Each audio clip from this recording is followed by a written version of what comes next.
परमात्मा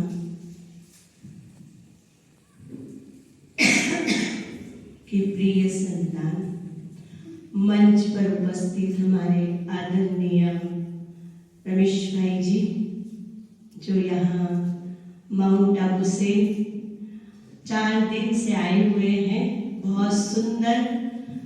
हम सभी आमगांव निवासी भाई बहनों के लिए मेडिटेशन का यहाँ सेक्शन रखा था 3 दिन का, जो बहुत सुंदर 3 दिन की ट्रेनिंग दी। और मंच पर उपस्थित हमारे आदरणीय महेंद्र भाई जी तथा हमारे विनोद भाई जी, और आज के इस इतने सुंदर जमीन से जुड़े हुए हमारे अतिथिगण जो कृषि से जुड़े हैं और आज सम्मानित होने के लिए उस प्रभु के घर में, अपने ही घर में आप सब आए हुए हमारे भाई तथा हमारी बहनें, माताएं, बच्चे, कन्याएं, आप सबका आपके ही घर में, प्रभु के घर में स्वागत है, स्वागत है, स्वागत है। ये आपका ही घर है, क्योंकि ये जो वास्तु है, ये वास्तु सभी आमगांव निवासी तथा आसपास के आमगांव के तहसील वाले सभी के लिए बनाई नहीं होती है। ये आत्मा की ट्रीटमेंट यहाँ होती है। इसीलिए हमने कहा कि आपका ही घर है, क्योंकि हम सब आत्माएं प्रभु की संतान हैं। और हम आज ये जो विशेष प्रोग्राम यहाँ देख रहे हैं, राष्ट्रीय किसान दिवस, वैसे भी कहा जाता है हमारा भारत देश कृषि प्रधान देश है, और हमारे भारतवासी तो है ही सारे जमीन से जुड़े हुए, है या नहीं, है ना। हम सब खेती किसानी करते हुए, सबको देते हुए, खेत में जो कमाते हैं या बीज डालते हैं, सबसे बड़े तो दाता वही होते हैं, क्योंकि उसी आधार पर, उस बीज के आधार पर ही फल निकलता है, और उसी आधार पर आज हमारा उदर निर्वाह चलता है।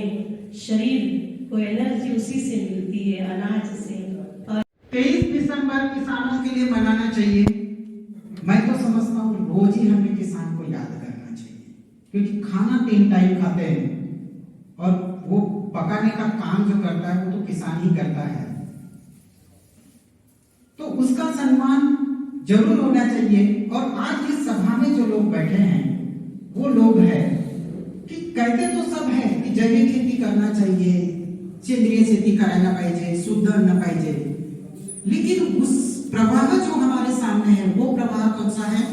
ज्यादा से ज्यादा रसायन डालो, ज्यादा से ज्यादा फसल लो, जितना वजन धान का मिलेगा उतनी पैसा सरकार आपको देगी। लेकिन उसके बावजूद भी मेहनत करते करते आज भी लोग जो जैविक खेती कर रहे हैं और जो शुद्ध अन्न उगा के दे रहे हैं, तो उनका सम्मान तो हमें जरूर करना चाहिए। इसीलिए प्रजापिता ब्रह्म कुमारी ईश्वरीय विश्वविद्यालय के अंतर्गत एक विभाग है जिसका नाम है कृषि और ग्राम विकास विभाग। अक्सर तो धार्मिक संस्थाओं को यही सोचा जाता है कि भगवान के बारे में बताते, भजन पूजन करो, आध्यात्मिक संस्था है, लेकिन ये संस्था सिर्फ आध्यात्मिक संस्था नहीं है, ये हम सबका सर्वांगीण विकास चाहती है। इसीलिए कृषि और ग्राम विकास प्रभाग के माध्यम से किसानों का मनोबल बढ़े, वो सर्वगुण संपन्न हो, सिर्फ उनकी आर्थिक उन्नति नहीं लेकिन आध्यात्मिक उन्नति हो। इसीलिए पिछले 15 सालों से ये काम चल रहा है, और इसके माध्यम से कई सारे अलग अलग प्रयोग किए गए, कई सारा इसके ऊपर रिसर्च किया गया कि आखिर हमारा किसान सब कुछ होते हुए, हमने गीत सुना, सब कुछ सुना कि हम सोने की चिड़िया थे, लेकिन आज सही में पूछा जाए तो किसान की हालत हमको पता है।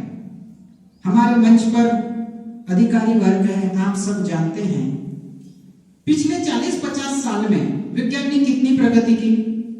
सबको नया बीज मिला कि नहीं मिला? अच्छा बीज मिला, अच्छी दवाइयां मिली, अच्छा खाद मिला, इतना संशोधन किया कि मैं समझता हूं करोड़ों रुपए खर्च रोज के होते होंगे सरकार के, मतलब हमारे, जिसमें संशोधन करने के बावजूद इतनी साइंस की प्रगति होने के बाद किसान की समस्या कम होनी चाहिए। अब आप बताइए कम हुई या बढ़ी? इतना सब कुछ होने के बावजूद किसान की समस्या अगर कम नहीं होती है, इसका मतलब है कि कहीं तो कोई चीज छूट रही है जो साइंस के माध्यम से हम पूरी नहीं कर पा रहे। हमको बीज मिला, खाद मिला, दवाइयां मिली, सब मिला, मार्केट मिला। आज यहाँ बैठे बैठे आप कहाँ कौन से रेट है वो पता कर सकते हैं, लेकिन फिर भी अगर समस्या बढ़ती है इसका कुछ तो कारण है, और वो कारण ढूंढने का काम कृषि और ग्राम विकास विभाग ने किया। अब वो कारण क्या हो सकता है? आज का विषय सिर्फ हम आपके साथ में चर्चा करना चाहता हूं कि हम सब सोचे इसके ऊपर कि ऐसा क्यों हुआ। वो ऐसा इसलिए हुआ कि हर चीज का उत्पादन अलग अलग जगह किया जाता है, चाहे वो कपड़ा हो, बर्तन हो, चाहे जो भी चीजें हो, तो फैक्ट्रियों में बनती है। तो उसका सेट कार्यक्रम है कि इतना रॉ मटेरियल डालेंगे, कच्चा माल डालेंगे तो इतना उत्पादन मिलेगा। अब खेती का जब हम उत्पादन करते हैं तो ऐसा हमारे पास होता है क्या कि 1 एकड़ खेती में इतनी बिजाई डालेंगे तो 100% 3 महीने, 5 महीने, 6 महीने में इतना ही उत्पादन मिलेगा, ऐसा है? क्यों? क्योंकि ये जो हमारी फैक्ट्री करता है, जो प्रकृति के 5 तत्व ही डिसाइड करते हैं। आज हमारे खेत में अच्छी फसल लगी है, रात में जोर से बारिश हुई, तूफान हुई, ओले गिर गए, क्या होगा? हम घर में अनाज नहीं ला सकते।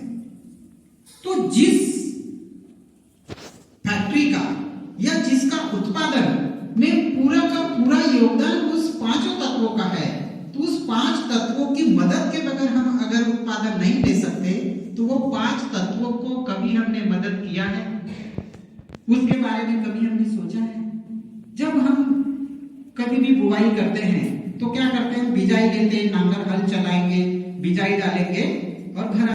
हाँ यार, बहुत कम। जो भी पुराने समय में यही किया जाता था वही हमारी